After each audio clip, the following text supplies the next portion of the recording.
Good morning, students. Welcome to the online teaching. So far, we have discussed two questions, and in last lecture, we started the question types of the banks. આપણે last લેક્ચરમાં ત્રીજા પ્રશ્નની શરૂઆત કરી હતી બેંક્સના પ્રકારો, જેમાં આપણે central bank અને કોમર્શિયલ બેંકની વાત કરી હતી કે અલગ અલગ પ્રકારો છે. Central bank, commercial bank, development bank, cooperative banks અને સ્પેશિયલાઇઝ્ડ બેંક. સેન્ટ્રલ બેંક જે છે તે આરબીઆઈને આપણે સેન્ટ્રલ બેંક કહીએ છીએ, કે જ્યાંથી દરેક પબ્લિક સેક્ટર હોય કે પ્રાઇવેટ સેક્ટરની બેંક હોય તેને ત્યાંથી પૈસાની મદદ મળે છે. બરાબર છે. એટલે સામાન્ય રીતે સેન્ટ્રલ બેંક જે છે એ ભારતની સૌથી મોટી બેંક જે છે કહેવાય, જેને આપણે આરબીઆઈ તરીકે પણ ઓળખીએ છીએ. ત્યારબાદ કોમર્શિયલ બેંક એટલે કે ધંધાકીય બેંકો જે છે એ સામાન્ય રીતે શોર્ટ ટર્મ લોન્સ જે છે એ દરેક બિઝનેસ પ્રોફેશન્સને આપે છે, એન્ટરપ્રાઇઝને આપે છે. અને હવેના તબક્કામાં હાઉસિંગ લોન પણ કોમર્શિયલ બેંક જે છે એ આપે છે. Types of commercial banks. હવે આપણે કોમર્શિયલ બેંક્સ એટલે શું તે જોયું, તેના પ્રકારો જોયું. તો કે ટાઈપ્સ ઓફ કોમર્શિયલ બેંક્સમાં ત્રણ છે પ્રકારો એના: public sector banks, private sector banks and foreign bank. Public sector એટલે કે જાહેર ક્ષેત્રની bank. These are banks where majority stake is held by the government of India or Reserve Bank of India. For examples of the public sector banks are State Bank of India, Corporation Bank, Bank of Baroda and Dena Bank. કે public sector bank કોને કહેવાય છે?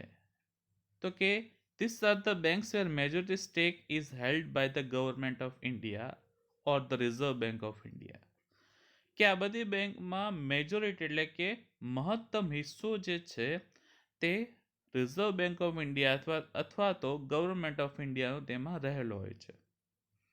એટલે કે જે RBI જે છે એ આ બધી બેંકની જે છે દરેક વસ્તુનો હિસ્સો એ આરબીઆઈની અંદર મહત્વનો રહેલો હોય છે.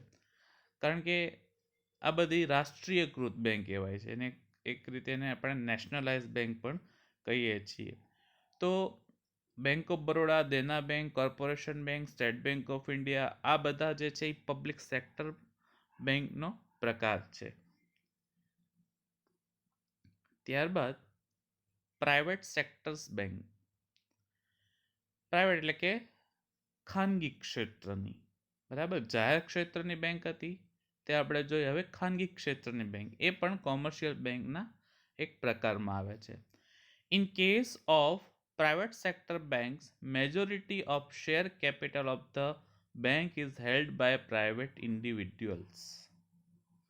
કે વ્યક્તિ ખાનગી રીતે, જેમ આપણે પબ્લિક સેક્ટર બેંકમાં મેજોરિટી હિસ્સો જે છે આરબીઆઈનો હોય છે, બરાબર છે, એમ અહીંયા એવું કીધું કે majority share of the capital, બરાબર, જે મૂડીના જે શેર જે છે બેંકના એ વ્યક્તિગત લોકો પાસે હોય છે.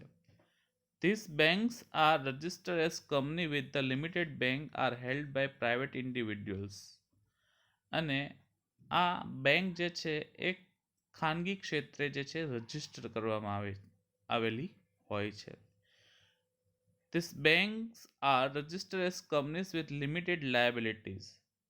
તેમજ આ બેંક જે છે તેની લિમિટેડ લાયબિલિટીઝ, જવાબદારીઓ જે છે એ સીમિત હોય છે. For example, the Jammu and Kashmir bank limited, bank of Rajasthan limited, development credit bank limited, lord Krishna bank limited, Bharat overseas bank limited, global trust bank, Vysya bank limited. આ બધી જ બેંકો જે છે એ પ્રાઇવેટ સેક્ટરની બેંક તરીકે ઓળખાય છે. એટલે આપણને ખબર પડી જાય કે પબ્લિક એટલે જાહેર અને પ્રાઇવેટ એટલે ખાનગી. આપણે જઈએ છીએ બરાબર કે કોઈ પણ બેંકમાં આપણે લોન લેવા જઈએ તો સામાન્ય રીતે જાહેર ક્ષેત્રની બેંકના વ્યાજ દર જે છે એ નીચા હોય છે, જ્યારે પ્રાઇવેટ સેક્ટરની બેંકના વ્યાજ દર જે છે ઊંચા હોય છે. એટલે ક્યાંક ને ક્યાંક જે છે આ બધી બેંક જે છે તે પણ આરબીઆઈની અંડરમાં જ આવે છે, પણ સામાન્ય રીતે તેનો તેટલો તેમાં સ્ટેક હોતો નથી. એટલે આરબીઆઈ જે છે એ આ બધી બેંકને પણ ક્યાંક ને ક્યાંક પૈસા તો પૂરી પાડતા જ હોય છે. જેમ કેમ આપણે રેપો રેટના આધારે જે છે એ આરબીઆઈ બધી બેંકોને પૈસા આપે, અને રિવર્સ રેપો એટલે કે આ બધી બેંકોએ આરબીઆઈને રિવર્સ રેપો સહિત જે છે પૈસા એ ચૂકવવાના હોય છે. ત્યારબાદ કોમર્શિયલ બેંકમાં ત્રીજી બેંક જે છે એ ફોરેન બેંક છે. These banks are registered and have their headquarters in a foreign country for operate their branches in our country. કે ફોરેન બેંક એટલે કે વિદેશી બેંકો, આ બધી બેંકો જે છે એ ક્યાંક ને ક્યાંક બીજા દેશની બેંક હોય છે અને તે ત્યાંથી ઓપરેટ થાય છે, પણ આ બધી જ બેંકની શાખાઓ જે છે એ આપણા દેશમાં આવેલી હોય છે.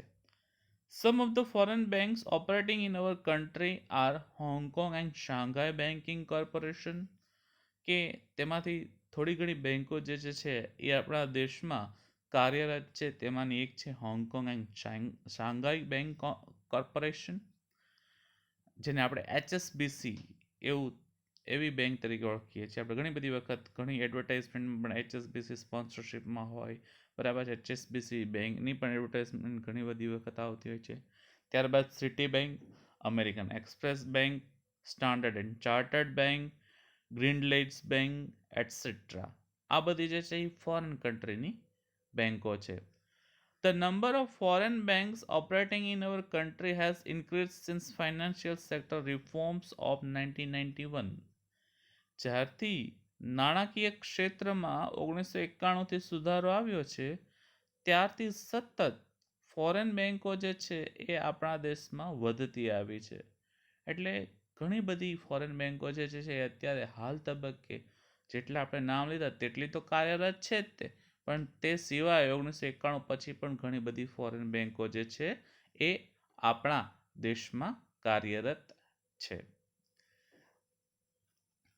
તો આ જે છે એ કોમર્શિયલ બેંક્સના પ્રકાર હતા.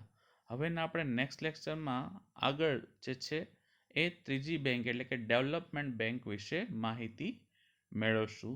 Thank you very much.